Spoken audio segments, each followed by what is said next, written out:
We'll start with the third case. A 58-year-old male with no known comorbidities with a diagnosis of choledocholitis with mild biliary pancreatitis.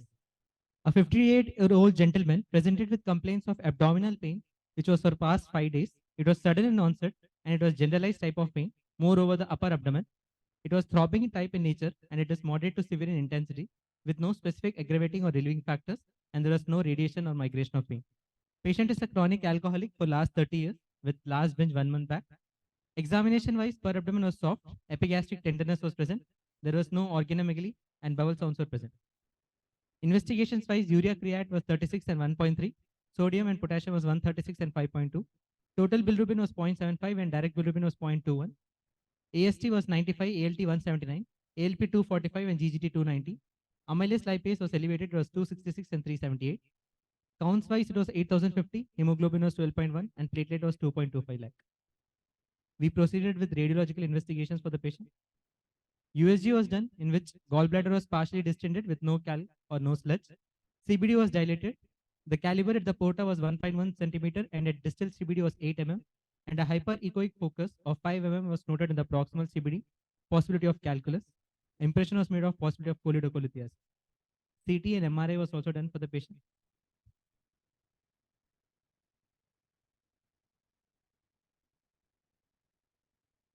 Gallstones were noted along with CBD stones. So welcome back to the post-lunch live demonstration. Before the things are getting ready, I think you have listened to the history.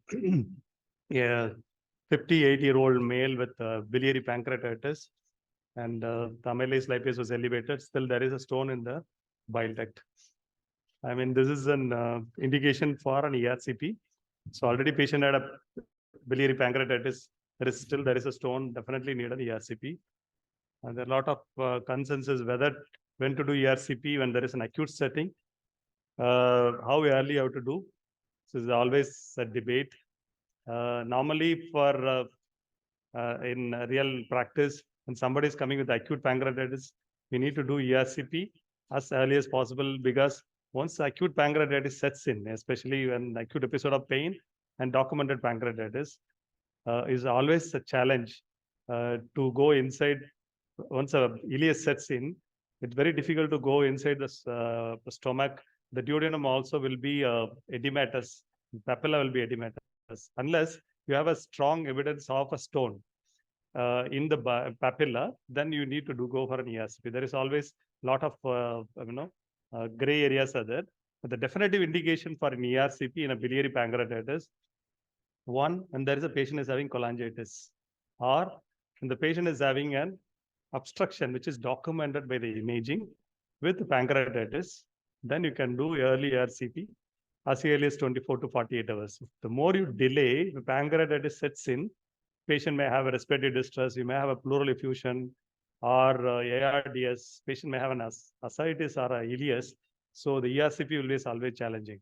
So without a documented evidence, in that situation, we don't do ERCP, we manage conservatively. There are occasions we have seen patients with acute pancreatitis with an ongoing obstruction. I've seen a young female with the biliary ascaris with the severe pancreatitis with an obstruction. Unless you remove the obstruction, the pancreatitis will never resolve. In that situation, we take a risk, intubate the patient. We know that relieving the obstruction will further delay the severity of pancreatitis. In that situation, or when there is an ampullary stone, even pancreatitis in second day or third day, we take a risk and remove the stones. If there is an ongoing obstruction, the pancreatitis is worsening. This is a gray area. Definitive indication is biliary pancreatitis with the cholangitis or biliary pancreatitis with documented evidence on imaging there is an obstruction, and pancreatitis is an indication for ERCP. I think everything is ready. Stop.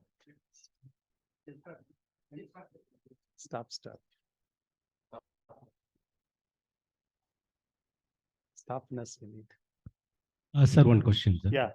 So how do you plan your imaging before you take up a patient for ERC? Yeah, so routinely you do. It's a good question actually. Normally for biliary pancreatitis, you can do an ultrasound. That's a very good imaging modality when there is for picking up the gallstone, not the CT scan. Sometimes translucent stones maybe missed out on a CT. Ideal first choice should be an ultrasound. See whether gallbladder is distended, whether stones are there or not. Second thing, bile duct is dilated. When the CBD is dilated, it means that there is an ongoing obstruction or there is a stone inside the bile duct. The first choice an ultrasound. And in case CBD can be already CBD or intrahepatic biliary radical dilatation can be picked up by ultrasound. So first choice an ultrasound. Still, we are not very sure there is a stone. We are not very sure there is a pancreatitis and CBD stone. Then next option should be a CT.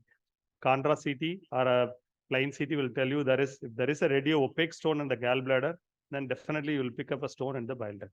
MRI can be a last option because in biliary pancreatitis, though it give a good imaging, when patient's pancreatitis sets in, already patient is breathless, unless the radiographer is very good taking a quick sequence of MRI, very difficult to pick up a stones on MRI because it takes time consuming.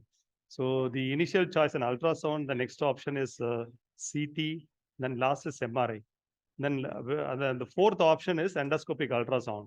When patient is not having ileus or respiratory discomfort, when you don't have an, we are not very clear. Even in real practice, on day-to-day practice, we use the EUS for all cases because we know that it is a dynamic process. Yesterday, you would have done a CT or an MRI showing a stone in the bile duct. By the time when you do ERCP, stone might have gone out. So those patients, you don't need an ERCP at all. So most of the time in academic institute, in our institute, what is our policy is we put an endoscopic ultrasound, irrespective patient is coming, unless patient is having clinically icterus is there and already documented dilatation, one or more stones. We don't do anything, straight away ERCP. When there is a borderline doubt, no jaundice, clinically no jaundice, the previous documentation for 2 or 3 days earlier, the stone is picked up, or sometime ampullary stone. Yesterday, maybe there when you're going inside, stone might have passed out. You don't need to do an anesthetize the patient, go inside, do procedures. So as a routine policy, now the trend is changing. In a clinically fit patient, we do an endoscopic ultrasound on real-time image, see whether stone in the bile duct or in the papilla, then we do ERCP. Even for most of the cases, CBD stone or a biliary pancreatitis, EUS is also a very good option. Is that clear? Yes, sir. Very nicely explained. Okay, so we'll go to the case. So we are starting the case. So you can see the external camera. Can you able to see the Yes, image? sir, we could see. Okay, fine. So the scope is in straight position. My assistant is helping just to lift the right shoulder so that it's almost like a left lateral position. I'm just going. Now you can show the endoscopic image. Endoscopic image, please. Have you got the endoscopic image? Yes, sir. Okay. So I'll touch the posterior wall of the pharynx and use a big wheel up. Okay. So now you can see the tube is inside. I'll just using a big wheel down. You can see the epiglottis and the glottis. Okay. So now we use a big wheel up. I'll go to either of the piriform. Okay. Again, I'll inflate. You can focus on my hands. Little insufflation. Slight big wheel down. I'll just push my scope. Now you can show the endoscopic image. I got the endoscopic image. We are seeing. Yeah. So now I am already into the esophagus. Now you can see the outside camera. Can you able to zoom out? Can zoom out. Zoom out. Can go back. So see that I am facing the patient towards the patient. When I'm intubating or when I'm till you reach the stomach, I'll use a scope slightly big wheel down so that I can see the esophagus. You want to have a camera view? Down. No. Down, little down. You can just focus the entire thing. Just focus the entire thing. Can you able to see how I'm holding the scope? Yes. Got it? Yes, sir. We could see. Yeah. So this is the way you hold and you can just enter. So I'll push my scope. If I see any resistance or red out, I'll pull my scope. I will not push my scope. So already I'm inside the stomach.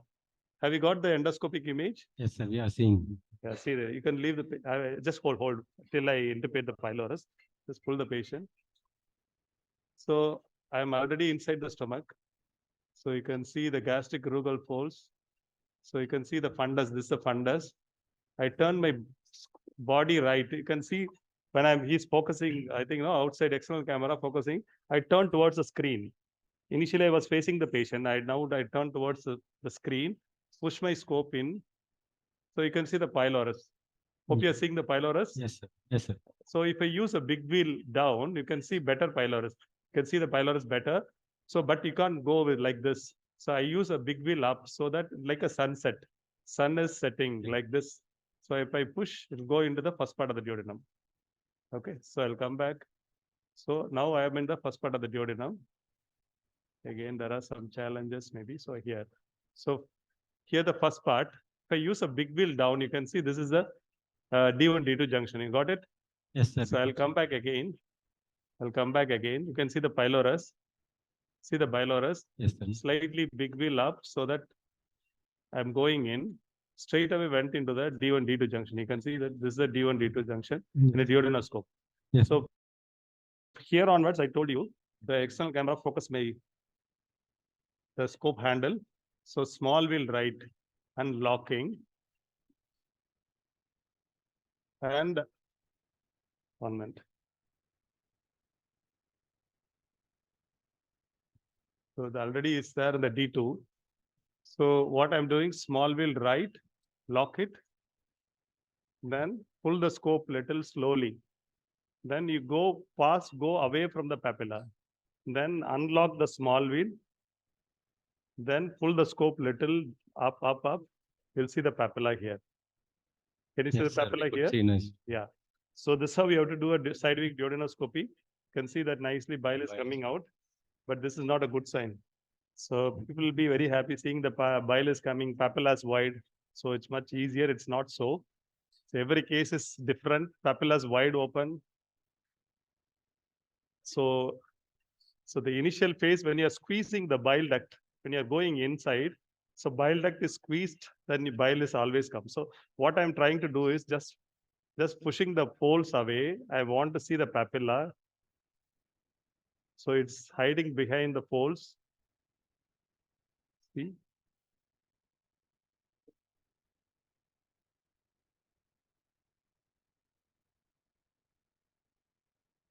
Now you can just do a fluoroscopy, make sure that your image is correct and before cannulating.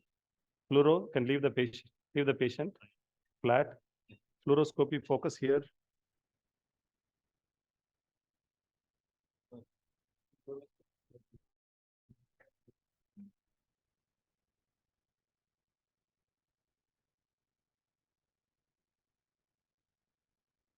Pull back. Yeah.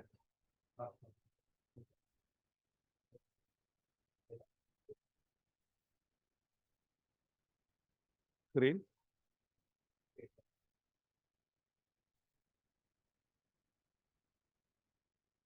Yeah.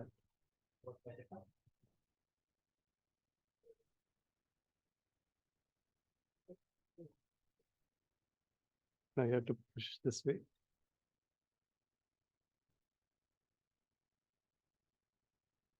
Yeah, enough. Now you put a better image. Sir, during this fluoroscopy, what factors you take into consideration to get the right picture on fluoroscopy? Yeah, it's a good question. You can see the spine vertically.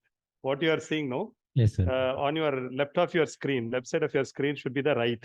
Okay. So that's how your the biliary system is there. Like what you're drawing in the image, the scope is coming through the lesser curve, D1 and D2, so that should be, the guide wire should go parallel to the spine, and it's a bile duct. When it's crossing the spine going to the left side, it's a pancreatic duct. So this is the right position. The scope should be at 6 o'clock. The tip of the scope at 6 o'clock, so that you get an entire field of vision. This is the right image. Right now you are in a semi-long position. Short scope position is, you see here, I'll pull the scope. Okay. Now the screen, you can see this is the short scope position. Long scope is you push the scope more. Still you see the papilla. Now scope is in a long scope. You can see this is a long scope position. So scope will go through the a greater curve. So when difficult cases, we use a long scope. This is a semi-long.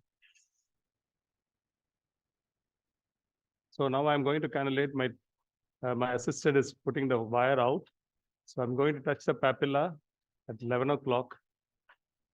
I'm coming from a 2 o'clock position. See here. So 11 o'clock. First, I'll engage myself. Then I'll tell my technician to bore the sphincterotome. Not too much. Less. Put the wire out.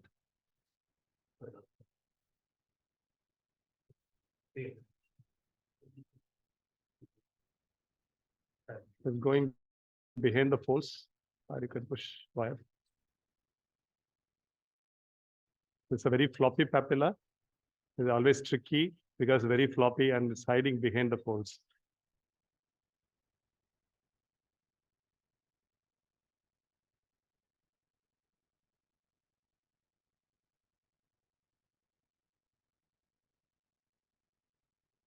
Keep the wire in.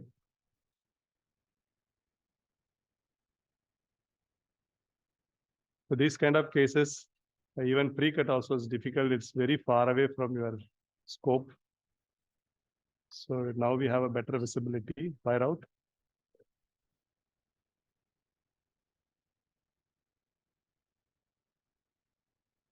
Still, I have not engaged. Yeah. Now you can try gently. Push a wire. Try to.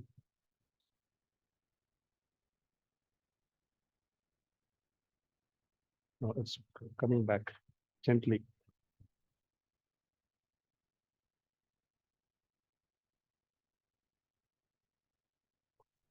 Pull back. Pull back. Good afternoon, sir. Good afternoon. Sir, do you use routinely buscopan or No, we don't use buscopan. Here, patient is intubated under GA, so patient is silent. Everything is silent. When patient is awake, when patient is partially sedated, you may have a lot of contractions. In that situation, you can use buscopan. Initial days we use, but nowadays we are not using. Wire out. sir, after ERCP stenting for cholecystectomy, sir? Yeah. After, if you go for interval lap cholecystectomy, Okay. when do you advise to remove the stents? 2 weeks later. That's how we practice. There is no clear consensus when to use, when to remove. No, wire will go inside. Yeah, gone in.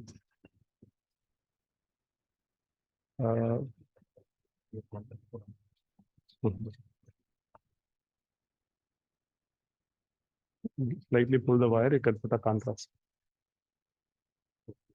Can use little contrast so that here half of the sphincterotome is gone in, still because since it's a very floppy papilla, use more concentrated, very little contrast, inject. Can fluoroscopic image can be made? See that it's going into the PD. Can you see that? Yes, sir. The PD is filling. Ah. So what we need to do is, we need to, or you can push the wire, you can stabilize the papilla, you can push the wire in. You can, even if it goes to the PD is fine. Here, this is very floppy papilla, gently go in. Endo view. Now pull the wire, gently manipulate.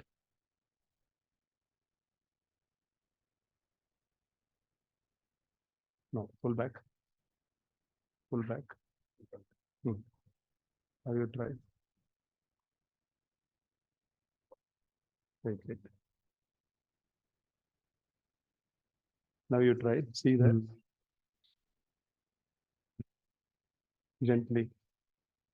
Pull the wire, negotiate.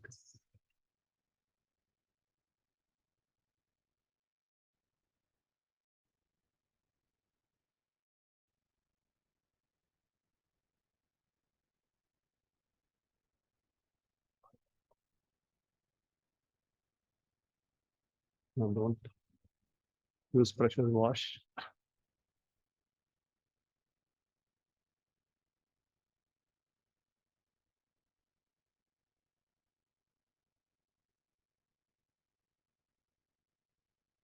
Hmm.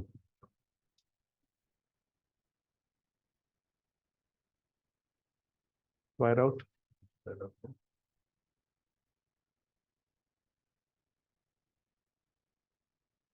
Wire out.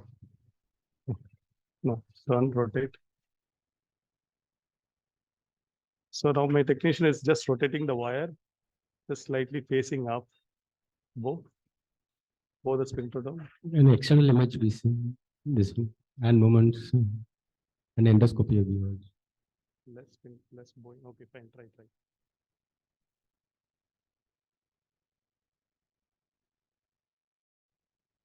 Oh. Gently try. Because it's folded, you have to go gently.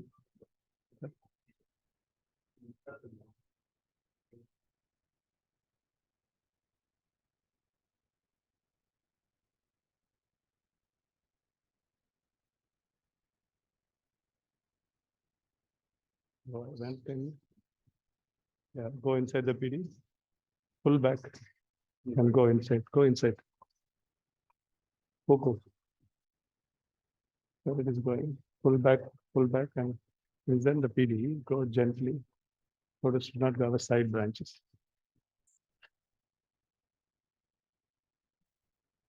Oh. Put.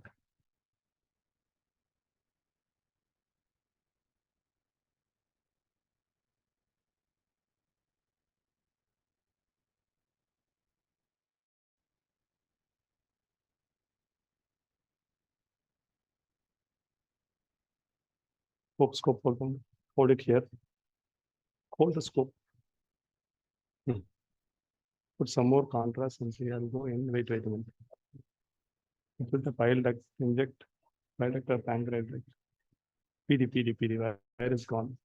I'll go a little inside.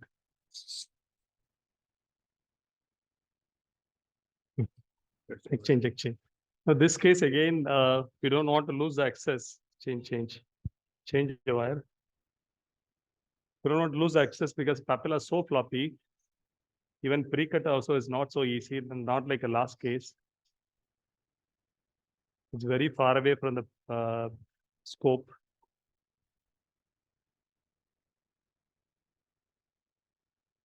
So I'm just putting a wire into the PD. Okay. Going to access the bile duct. Can we have fluoroscopy in PIP? Fluoroscopy image, fluoro. The wire. More wires. Yeah, I'm coming back. Exchange.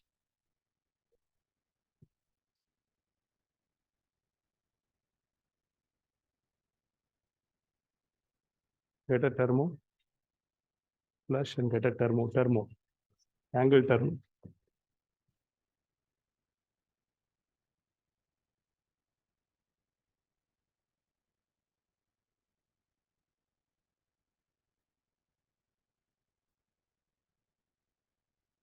Wire out. So it's very important to communicate to your technician that what you're doing. So always you communicate yourself that wire is out, what the next accessory you want.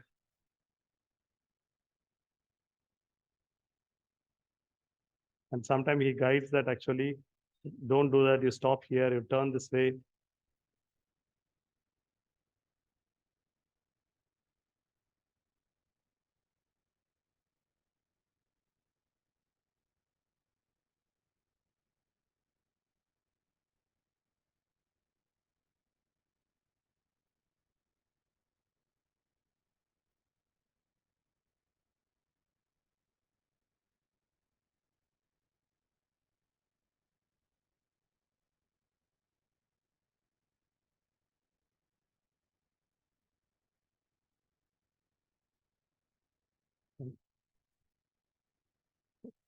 Keep the wire up.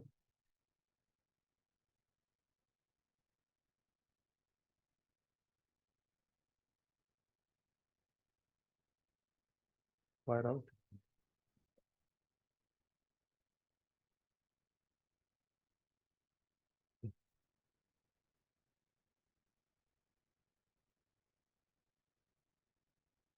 Now you can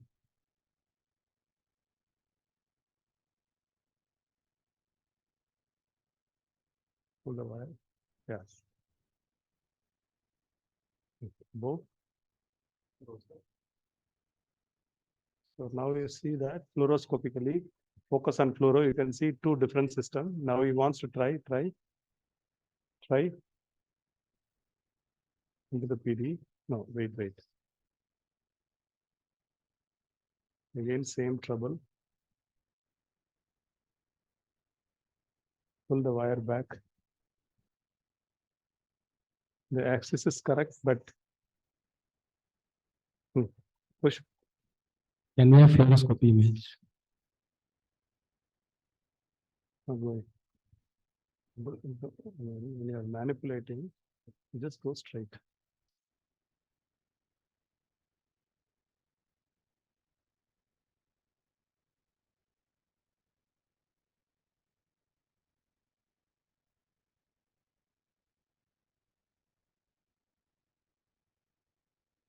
Keep the wire in.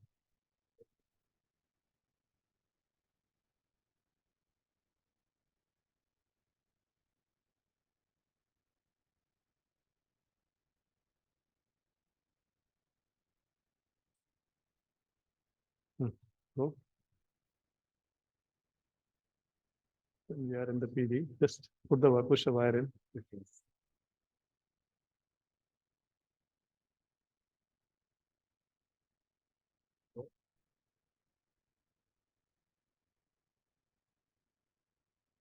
Pull the wire back. Try. Go more. No.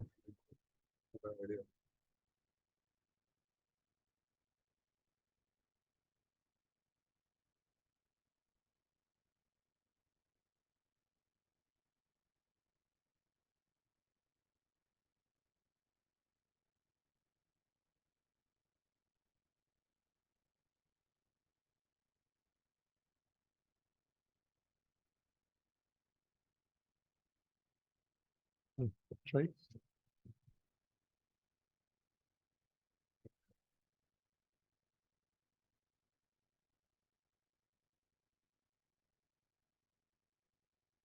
So sometimes will be challenging.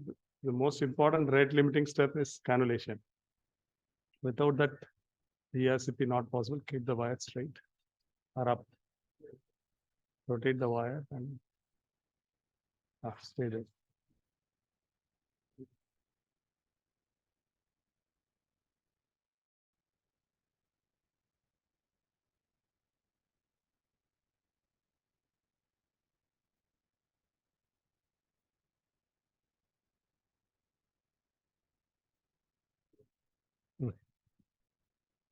Go. Right. Push the wire out. Pull the wire out. Pull the wire out completely. Completely try. Slowly.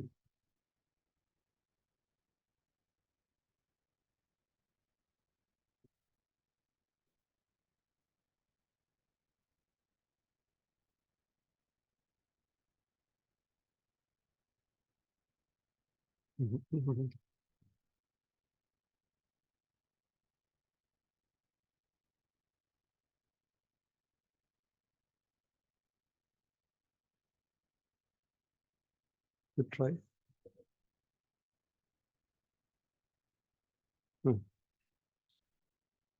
Pull back and try.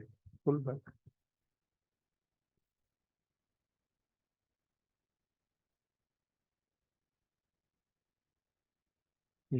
Go.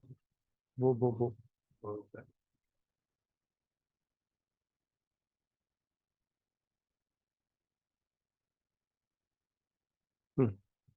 Try.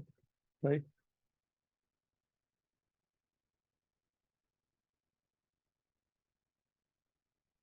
It's getting coiled. So now with multiple attempts, again, it's not going. So this case, again, it's not easy to have a pre-cut. A lot of folds are there. It's not a simple papillary mold that where you can. So in this, I'll place a single pigtail plastic pancreatic stent, then over that so that it will stabilize the papilla, then we can have a cut. So otherwise you can't access. So I'll try once again. We are there inside the papilla, encaged. Every time it goes inside the PD. Bow. I'll just come out, bow. Yeah, bow. Can try gently. Fluoroscopic view. Little unbow.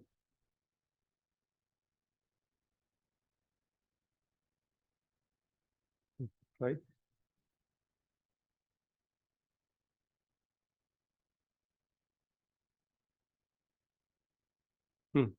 Try. Try.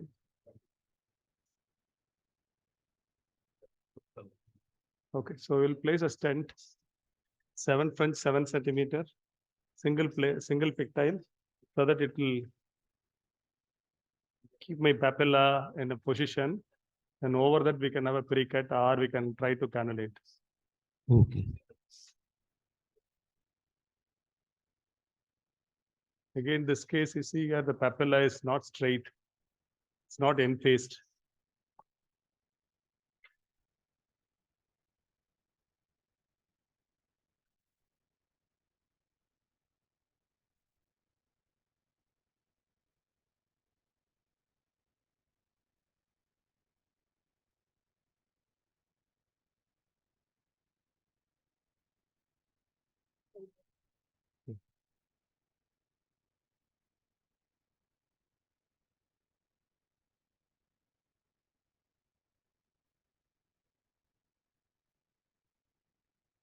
The wire is almost.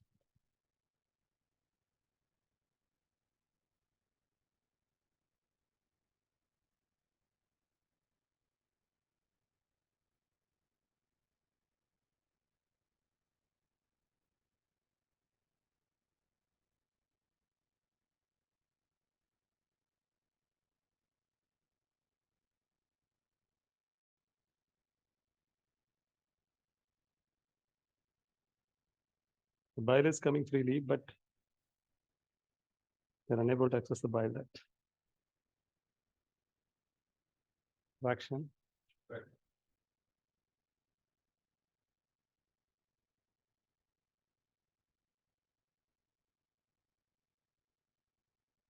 Traction. This is a smaller size stents, 5 French. You can see the mark. There's a 5 French stent, 7 centimeter. And we have fluoroscopy. Because So I'll push the stent in this way so that I'll keep the release. Now you can see it pushing keeping the papilla in place. The curved pigtail portion is facing down. It will not interfere our ERCP, needle knife. It's a much challenging case again.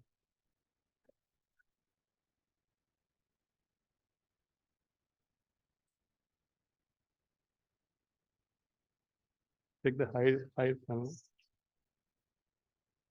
wire.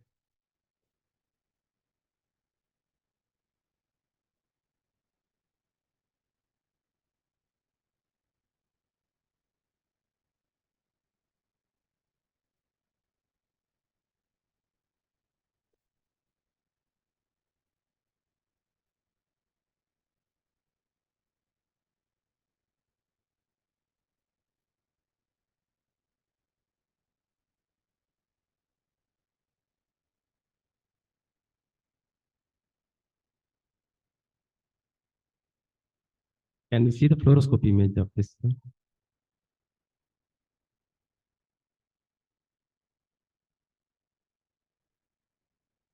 AV team, can you focus on the fluoroscopy image? Can you see that? Yes. Stent tip is there in the genu and the proximal Yes, sir. body, and the pigtail is curved down. Yes, sir. Now you can see the orientation of the bile duct. It's not perpendicular 6 o'clock. It's almost going from 9 to 6. So this is a real challenge. So the bile duct orientation is from here to here. You can see the entropius vermicularis. You can see that. Sir, The endoscopy. endoscopy view changed to endoscopy view. Have you got endoscopy view? Can it be increased, maximize the size? Endoscopy maximum. Endoscopy, got it? Still, it's a small picture. Can you make it a bigger one? Now we can see, sir. So you can see that worm, endoscopy, Yes, sir. hookworm, sir. hookworm is there. Here you can see Yes. is the hookworm. It was moving, now it's silent.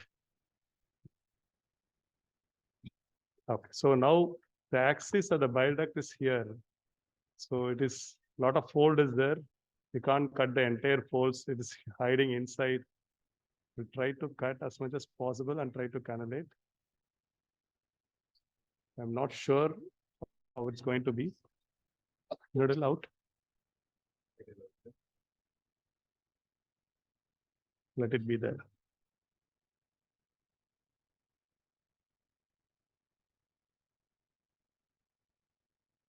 Needle out. Some more out. Some more out.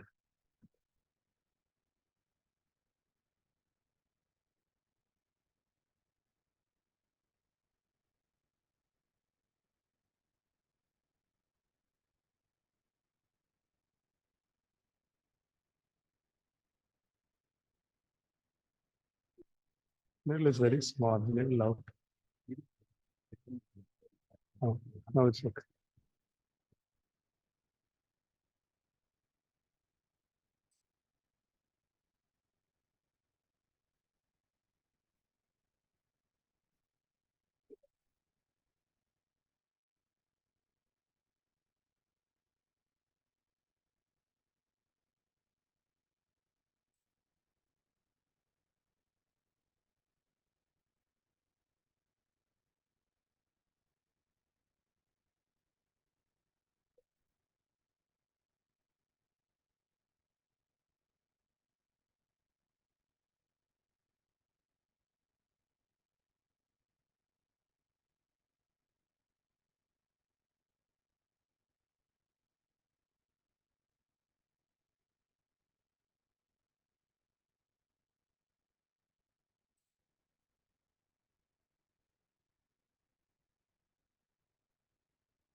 No bubbles. Put some water.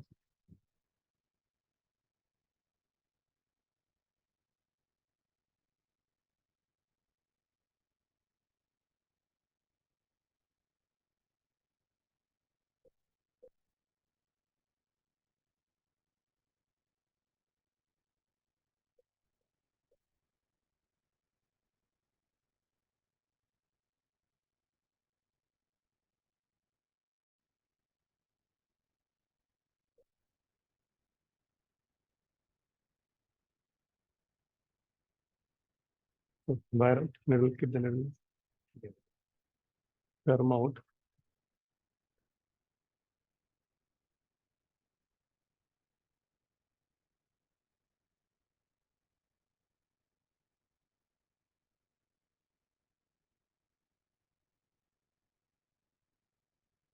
Right. Don't push too much. Wash. Keep the wire in. Wash. Normally, when you start cutting, you can that folds will go apart. You can see what we are cutting. Here the folds are coming, just falling into the field. Sometimes we have to place some clips to keep the fold away. Needle out.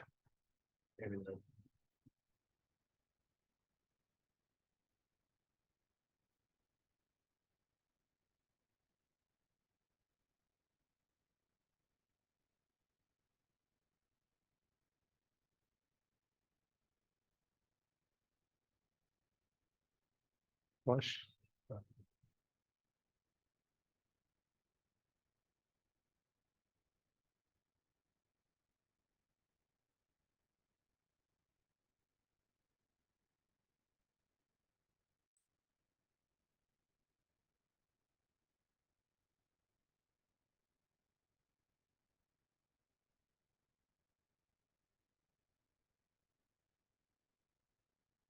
Wash. Wash.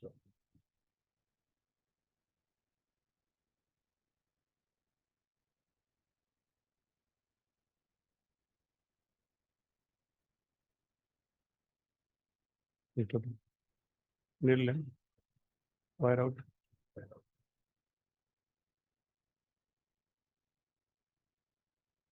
Fire. Try.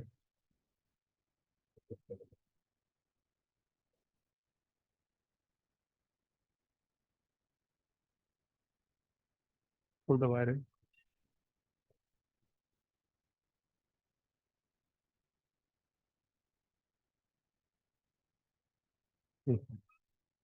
Try. Pull back.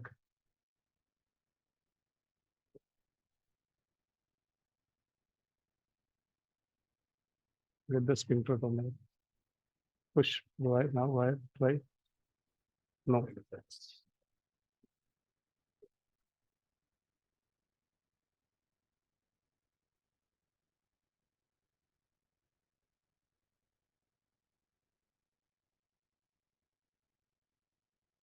I am exchanging with the sphincter tone.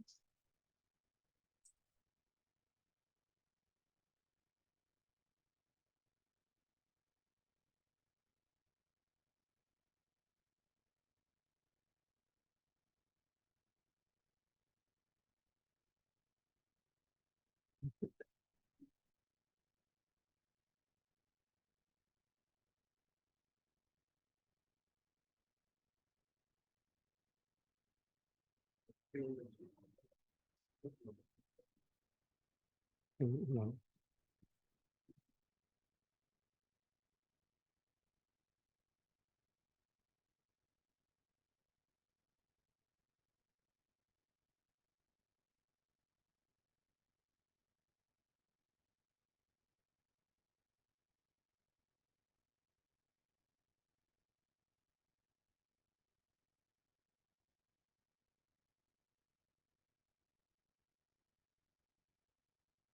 Get some water.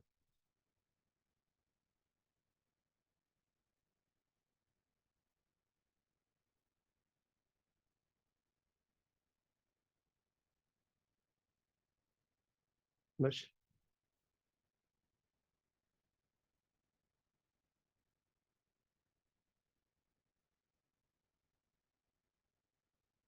Wire out.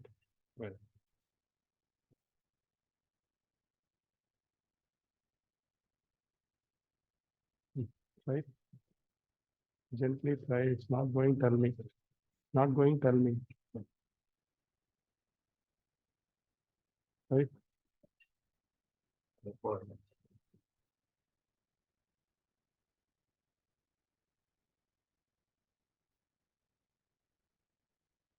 Wash.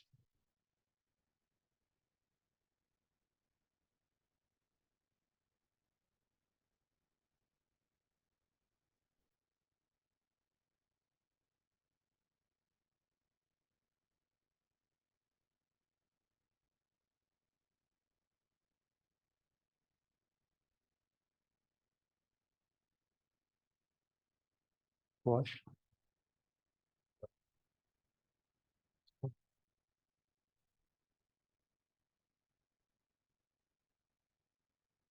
Wire out.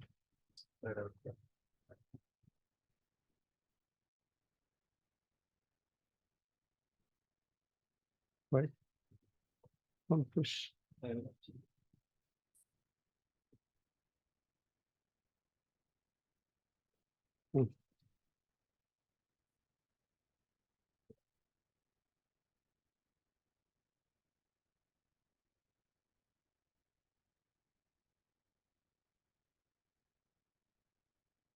Yeah, that's been needle like.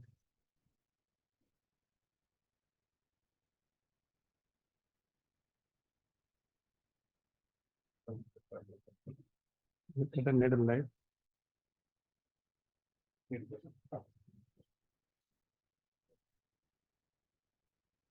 So we need to have a vision like this, then only we can able to identify the bile duct when you're cutting quick.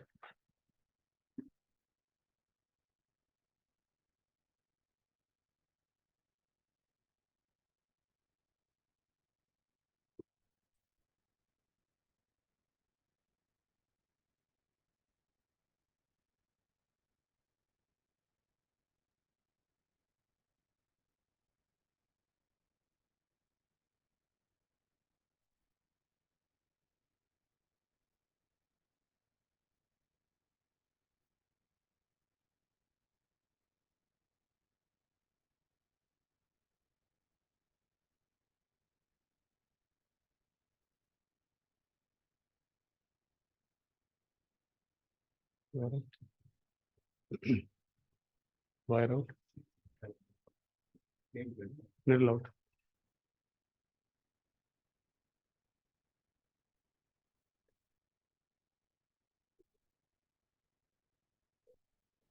Not connected.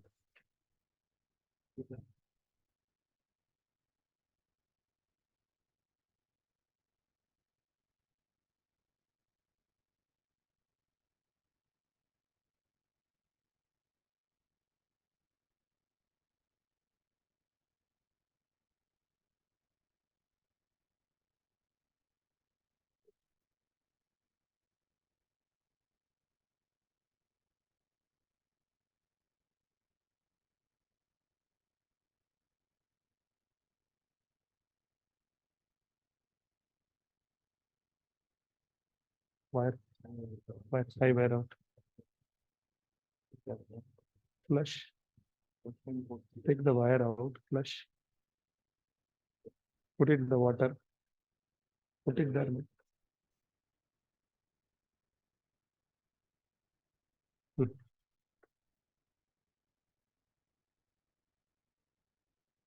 Wonderful.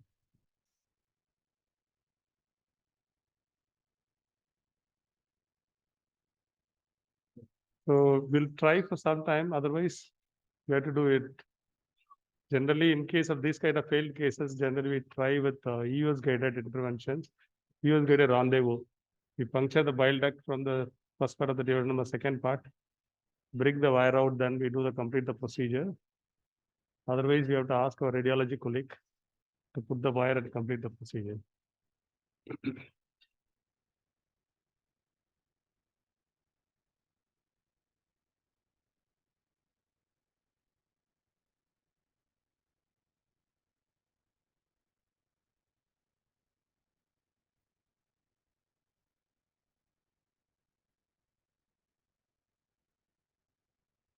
Wash. Sir, it's really a challenging. Even initially, we saw the papilla was very I told you. floppy. Yes, yes. Your Why? experience, you told that it looks, even though it looks very easy, it is very difficult. Now this floppy papillas, while is training, is very, very difficult to candidate viral.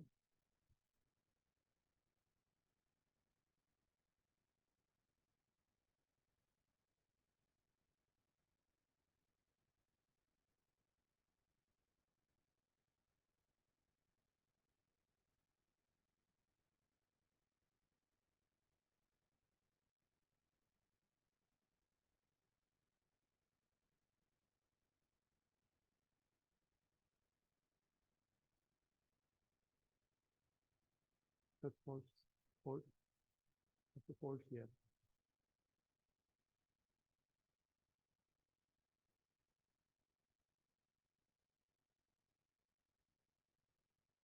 Viral.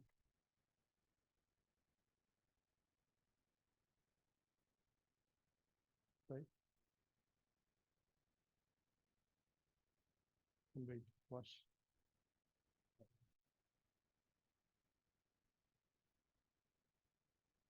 Sometimes when difficult, we do a wide precut sphincterotomy. Generally try after 48 hours, you'll get it.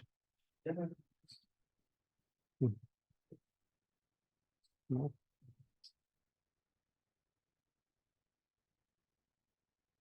Right.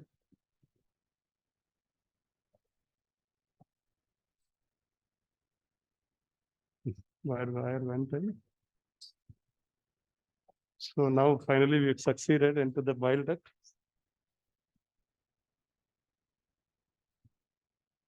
So can you see in the fluoroscopy? Yes, sir. Yes, sir. Let that fluoroscopic view little. Fluoro down. Yes, sir.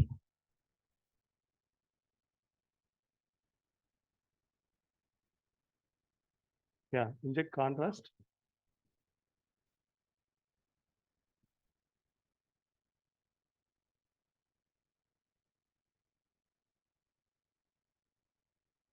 Push the wire in.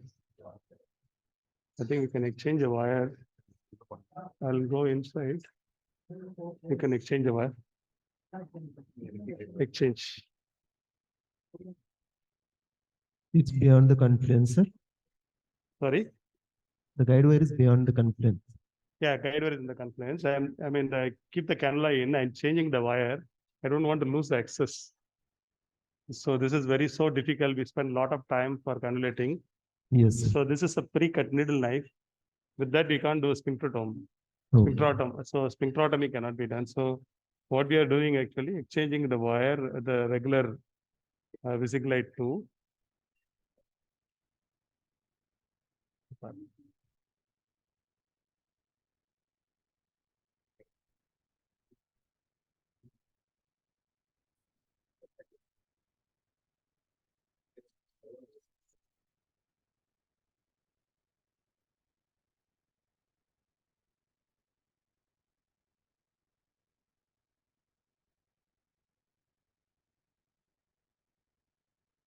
Slightly up.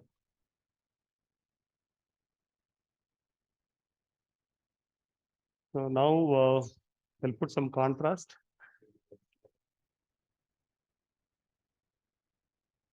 To see how many stones are there. The ducts are dilated, appears like intrahepatic biliary radical dilatation.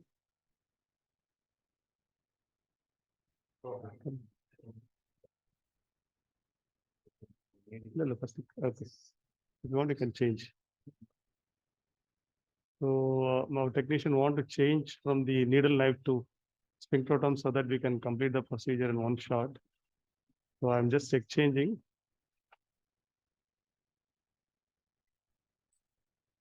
Very important that actually you have to hold the wire with your elevator.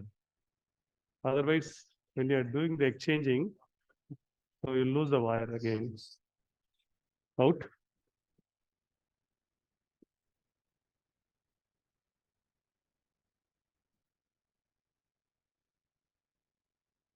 Outside picture you can. You want to focus on the scope? Yes. Yeah, you can just see that. What I'm doing actually, I'm using the elevator, just elevator to hold the wire. And the other wire is I'm just holding like No, this. external view is not there. Can you able to see now? Yes. So this is the elevator where I'm holding the wire.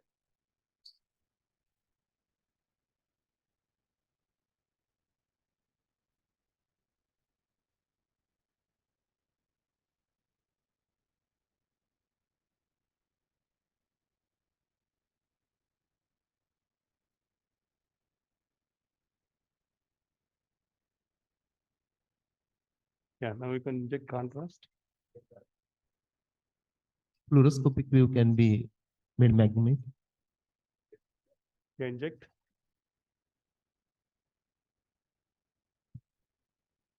That is hugely dilated. Yes, sir.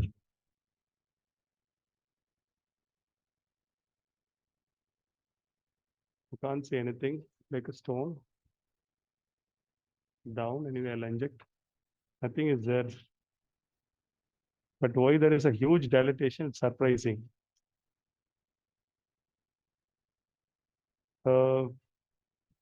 Is it a polylocal cyst, sir? Could be, but it's IHBRD also is there. Intrahepatic biliary radical dilatation. The uniform dilatation is there. Usually that type 4 will have multiple dilatation, may not be uniform dilatation of the bile duct and patient documented gallstone is there on imaging. Yes, sir. Enough. So now the idea is to do a sphincterotomy and we'll do a balloon sweeping and see if any stone is there or not. Then followed by we'll place a stent and come back. Then we'll assess any choledochoccyst or thing later. So I'm going to use a sphincterotomy.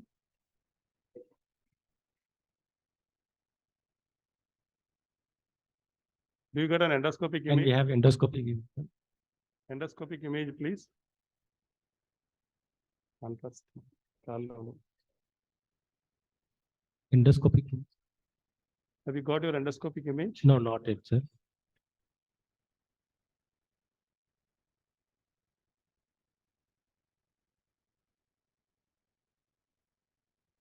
Have you got it?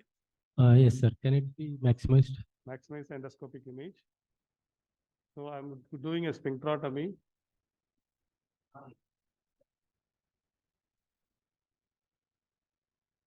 My sphincterotomy depends on what I'm going to do. So now I've done a sphincterotomy. So once the sphincter is cut, you will see the gush of bile. That is more than sufficient. If you're anticipating a big stone, then we'll do a wide sphincterotomy, then quick change. Then sphincteroplasty, like what we did in the first case. Here, I'm not seeing any stone.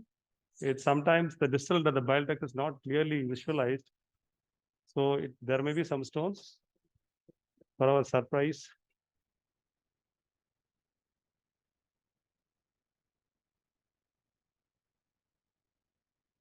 Very important thing is in elderly people or middle-aged or elderly people, malignancy also one of the important reasons for pancreatitis. We've seen patients with ampullary adenomas or periampullary carcinomas or IPMN. They can present with the pancreatitis. So with the bile duct dilatation, you should be very careful. The other possibility is IgG4 related disease. There won't be any stones, like typical obstructive stones. And you should think the possibility. If there are no stones, think other possibilities. Depends on the age. Young people think of an IgG, even elderly also we can get IgG4 related disease. They present with obstructive jaundice, sometimes obstructive jaundice with pancreatitis. Now we are going to do a balloon sweeping. Now balloon is inflated. Can you able to see the fluoroscopy? Yes, sir. Balloon is there just behind the scope. I'll do one thing. Can you see the balloon?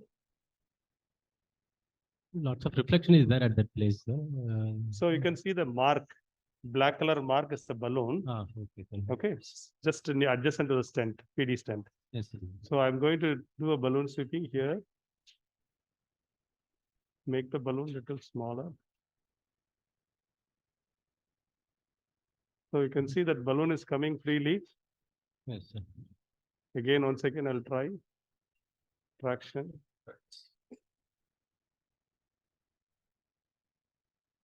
Will go up. I just have a doubt on the left hepatic duct. That still there is some filling defect. I want to go even more distally. Let me check traction, traction, traction. Take the balloon out.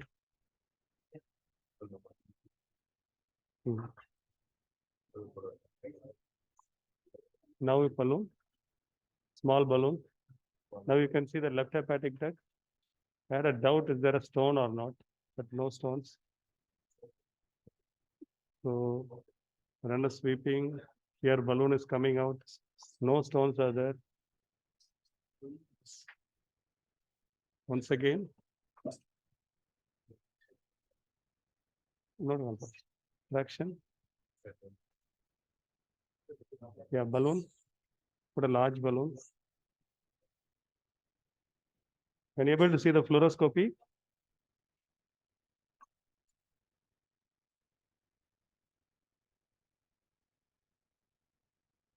So the entire balloon is coming, no stones. So now the plan is to just place a stent and come back. Double pigtail 7th trench. Can we see the IHPRD properly? Yes.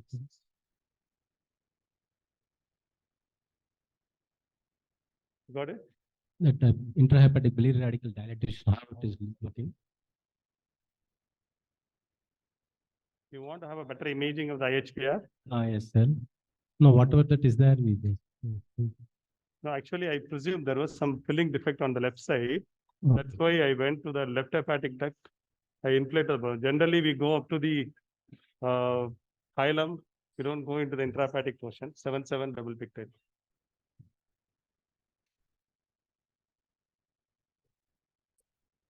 Maybe stone must have passed down. And the fluoroscopy image can be maximized. Previous MRCP, there was a stone. Yeah. Okay. Must be done. Stone must have passed down. but the ducts are disproportionate. Yeah, it's looking like that.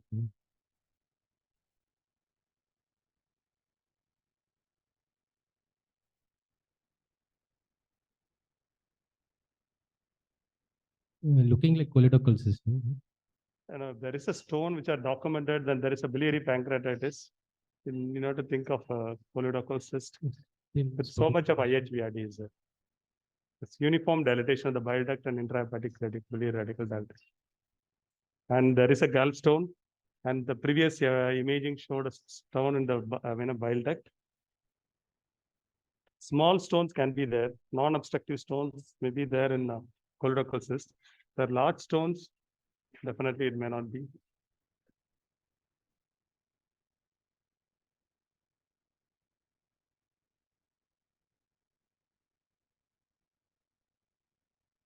So I'm using a 7 French 7 centimeter double pigtail stent.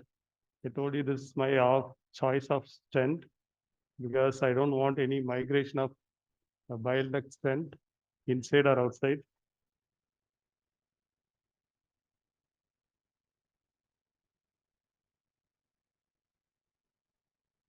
Action.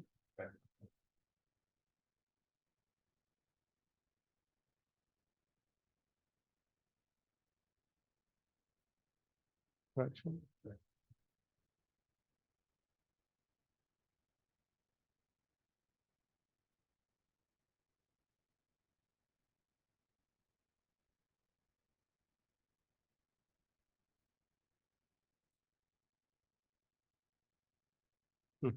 Release.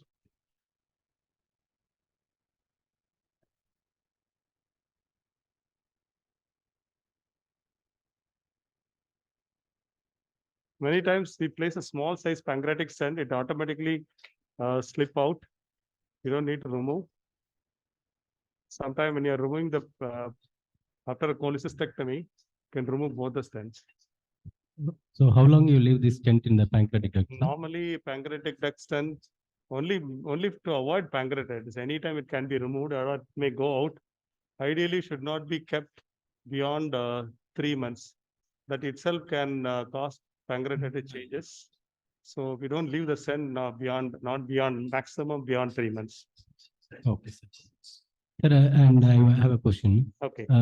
We have seen this case being very difficult in cannulation. Yeah. So did have any, you would have seen quite more cases like this in your practice. Yeah. Have you retrospectively see any ductal variations or any junctional anomalies in this group of patients where those findings, what you said, that floppy ampulla and the mucosal folds are a little? No, I don't think they have done any study on type of papilla and type of biliary and pancreatic because we can't study. These are all, we don't have a ductal anatomy or MRI for all cases. What type of papilla and what type of, if it is a floppy papilla, there is a difficult anatomy. There are so far no literature is available. It depends on the papillas. We have mentioned there are different type of papillas, flat papillas, papillas with a long papillas, intraduodenal portion long with multiple folds, the difficult one. Intradiverticular papilla are a difficult one. Every papilla is different. Like every face of a person, no, it may not be same in everybody. So every case is unique. I think all the 3 cases we have different difficulties and different challenges. And luckily we could able to overcome that. So this biliary anatomy, what do you think, sir? Is it a stone disease related or do you think some component of a choledochal cyst? I'm not very convinced because I've not seen the image actually. I mean, Dr. Vishnu Prasad was mentioning that there is a documented stone, large stone was there in the bile duct. When it's such a case, you have to think of a bile duct stone. And if the patient's already had a pancreatitis and jaundice or deranged liver elepsy with a gallbladder stone, bile duct stone, you have to think of a biliary pancreatitis. If none of these things are there, you have to suspect a choledochal cyst or non-obstructive calculus, very small, tiny stones may not produce this quick dilatation of the duct. Then you have to think of a choledochal cyst. Thank you, sir. Thank you. I thank everybody actually. Hello, sir. One more. So yeah. what's your experience with spyglass endoscopy? Yeah, we do by spyglass when the stone size is more than 1.5 or 2 centimeter stones. such cases, we do a laser spyglass with the laser lithotripsy. We have a holmium and thulium lasers. Thulium laser is the latest one. So that more it poured, it pulverizes the stones much faster, and it's much quickly compared to the holmium laser. And we use regularly spyglass, and the stones very difficult. Even smaller size stone with the strictures or impacted stones, you need a laser. You can't retrieve a smaller ducts, impacted stones, even with a basket or any other modality. You need a laser with a spyglass. We use spyglass for stricture assessment of strictures, benign or malignant strictures, migrated stent, laser lithotripsy. Even in post-transplant patients, selective cannulation of the ducts. Sometimes they anastomose different ducts. So selectively, when there is a stricture, use a spyglass, go inside, visualize the duct, and we place a guide wire. So these are the different things. And we use for pancreatic duct also. We go inside, sometimes pancreatic duct, migrated stents, we go with the spyglass, provided PD is dilated, not normal duct. But bile duct, even with the normal duct, you can go with the spyglass. Spyglass diameter is only 10 French. And would it be useful in this case? In this case, in difficult cases? No, difficult case only when you're after accessing the bile duct, spyglass will be useful. Here, difficulty is only accessing bile duct cannulation only. Spyglass is not going to be used. For example, if you have a stricture, mid-CBD stricture like last case, when there is no mass lesion, still spyglass will be useful. Go inside, see, visualize the stricture, morphological appearance, vascularity. Then you can take biopsies. All those things is possible when you don't have any additional information. So in this case, I don't think spyglass is indicated. When you have a suspected, benign or a malignant stricture, but still it's indeterminate. So in that situation, it will be useful, not for this case. Sometimes we do all stone clearance, still want to verify there is a stone. We use a spyglass for a diagnostic purpose. Go up to the high level, make sure everything is there now, cleared or normal. Is that clear? Yes, sir. Thank you. Thank you. Anyway, I thank once again Dr. Vishnu Prasad and team, Dr. Debadesh, and everyone for inviting me here. And we had wonderful cases, but all of them are very challenging. And they told me it's a CBD stone. I thought can be 2 centimeter, 7 or 8 millimeter stone that go and come back. But all cases are challenging, including the logistics and doing procedure, everything is challenging. Anyway, it's very nice, wonderful experience. Thanks a lot. Thank you, sir. Thank you very much. It was a very nice experience for all of us, particularly delegates. We saw all 3 different kinds of cases, and with your expertise, you made it very easy, and all the procedures went on well. Thank you very much on behalf of entire Blalock Theatre team, sir. Thank you. Thank you. I'll just hand over the mic to Dr. Vishnu.